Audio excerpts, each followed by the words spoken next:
রাত 12টা অর্থাৎ আগামীকাল থেকে শুরু হচ্ছে একটা নিউ সিজন লা লিগার। অ্যান্ড যেখানে লা লিগার সিজন অলরেডি শুরু হয়ে গেছে। লা লিগার সিজন শুরু হবে আগামীকাল থেকে অফিসিয়ালি বার্সেলোনার। সো এফসি বার্সেলোনা যেহেতু অফিসিয়ালি মাঠে নামতেছেই, ইনফ্যাক্ট জোয়ান ক্যাম্পার কাপ খেলে ফেললো, আমরা ট্রফি উইন করলাম ফার্স্ট। অ্যান্ড সিজন শুরু হচ্ছে, everything is looking positive. So আমি জাস্ট, এখনও ট্রান্সফার উইন্ডো শেষ হয়নি, সো এখনও কোনো এক্সাইটিং আর সারপ্রাইজিং মুভ হয়ে যেতে পারে।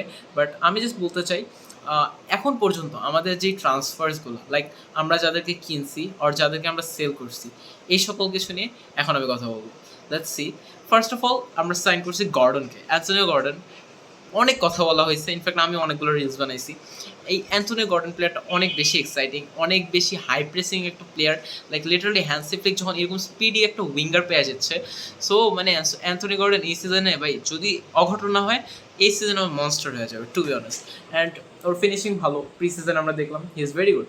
তো এই একটা ভালো সাইন ইন হয়েছে, 80 মিলিয়ন ইউরোস, একদম ওয়ার্থ ইট। আমার মতো এটা ওয়ার্থ ইট। যদি অ্যান্টোনিও গর্ডন ফ্লপ না করে, তাহলে এটা একটা ভালো সাইন ছিল।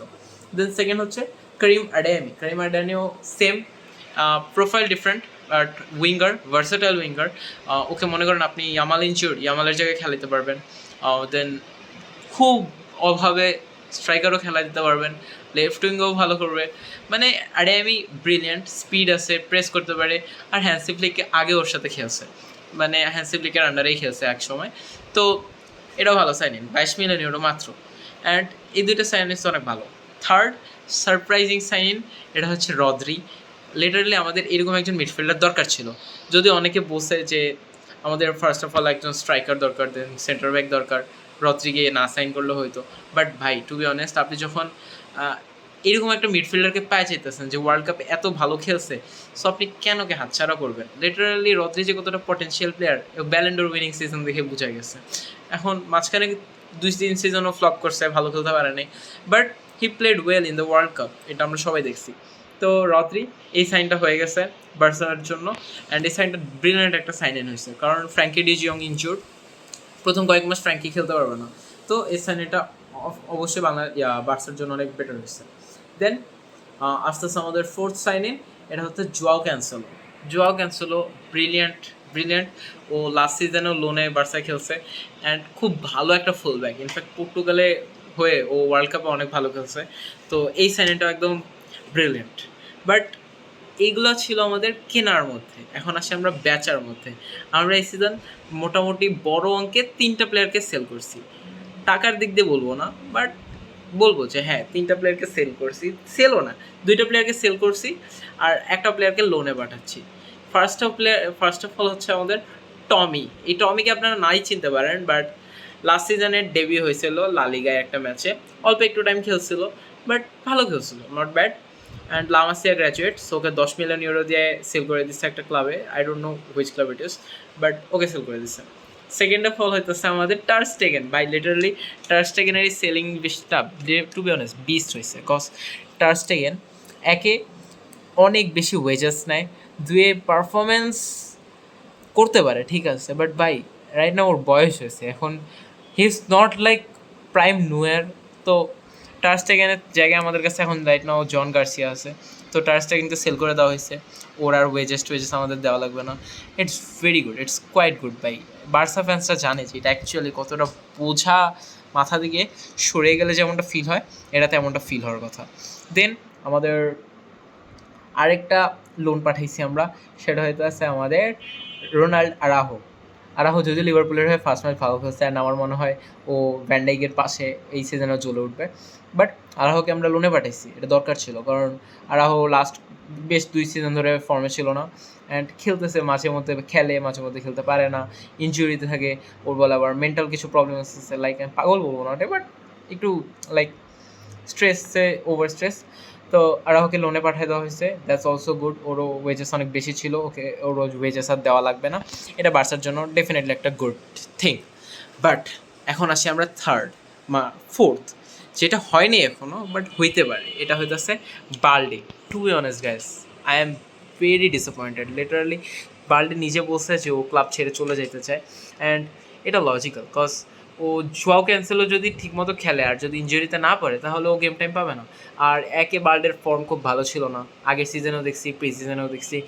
তো he just want to leave the club, and এই জিনিসটা আমাকে খুব হার্ট করতেছে, কারণ ও 15 বছর জাস্ট একটা ক্লাবের হয়ে খেলছে।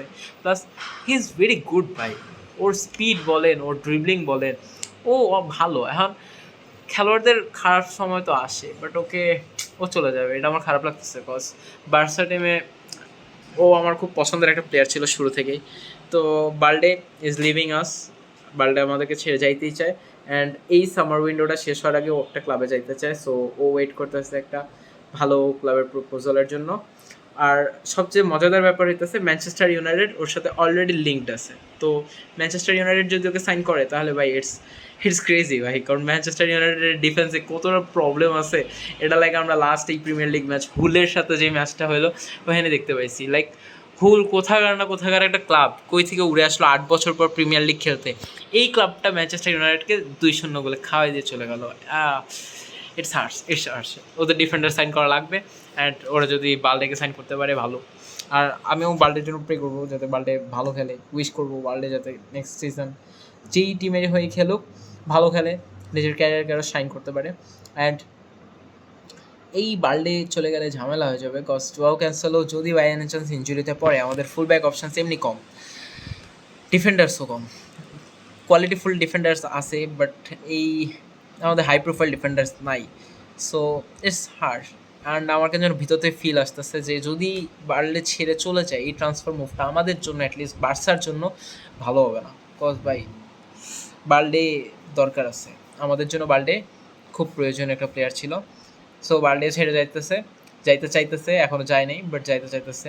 তো এই হচ্ছে বড় প্রোফাইলের মোটামুটি আমাদের ট্রান্সফার আপডেটস। এখনও সম্পূর্ণ ট্রান্সফার আমাদের হয় নাই, ট্রান্সফার সিজন এখনও শেষ হয় নাই। আর লাপোর্টা বলছে একটা কথা যে আমরা এখনও মুভ করার চেষ্টা করব। সো লাপোর্টার যদিও আর কেউ লিঙ্ক নাই। ও by the way, I can remember Livakovic, এরকমই হবে নামটা, আমি ঠিক মতো এখন মনে করতে পারতেছি না। বাট একটা গোলকিপার সাইন করছে ভাই, টু বি অনেস্ট। এই গোলকিপারটা কারা, কে চিনছেন আপনারা? 2022 সালের ওয়ার্ল্ড কাপে ব্রাজিলের সাথে আর ক্রোয়েশিয়ার ম্যাচে ভাই ব্রাজিলের পেনাল্টিগুলো যে সেভ করছিল একটা গোলকিপার, সেই হচ্ছে সেই গোলকিপার। যদিও সে এই সিজন আমাদেরকে জয়েন করবে না, সে নেক্সট সিজন আমাদেরকে জয়েন করবে। অ্যান্ড ভাই টু বি অনেস্ট এই সাইনটা ভাই মারাত্মক হয়েছে, আর এই ভাই একদম পাগলের মতো। বিকজ নেক্সট সিজন আমাদের স্মোকি, আমাদের সেজনি, ওর আমাদের কন্ট্রাক্ট শেষ হয়ে যাবে, সো চলে যাবে। অ্যান্ড এই লিভাকোইচ এই গোলকিপারটা আসবে ভাই, জন গার্সিয়া একের এর উপর দিয়ে লিভাকোইচ, আরে সেরা ভাই আমাদের গোলকিপিং লাইন আপ, আহা হ্যান্সি ফ্লিক কী পাইতেছে। তো এই হইতেছে মোটা অঙ্কে আমাদের ট্রান্সফার্সগুলো। অ্যান্ড আপনাদের যদি মনে হয় যে বার্সার এখনও নেসেসারি কিছু ট্রান্সফার আছে, বা ক্যাসেডো, বালদে এদেরকে ছাড়াও আরও কোনো প্লেয়ারকে সেল করে দেওয়া উচিত, যদি যদি you have any thoughts about this kind of information, you can definitely put in comments. So I will obviously check all comments. And এইটার সাথেই এখন রাইট নাও বিদায় নিচ্ছি, যদিও আজকে লালিগা ম্যাচ আছে বার্সার এলসের সাথে। সো প্রবাবলি বার্সা ওখানে ইজি উইন করবে, তাও প্রেডিকশান বলা যায় না, বাট ওই ম্যাচের প্রেডিকশান খুব ইজি যাবে, যেটা নেক্সট ভিডিওতে বলবো আমি।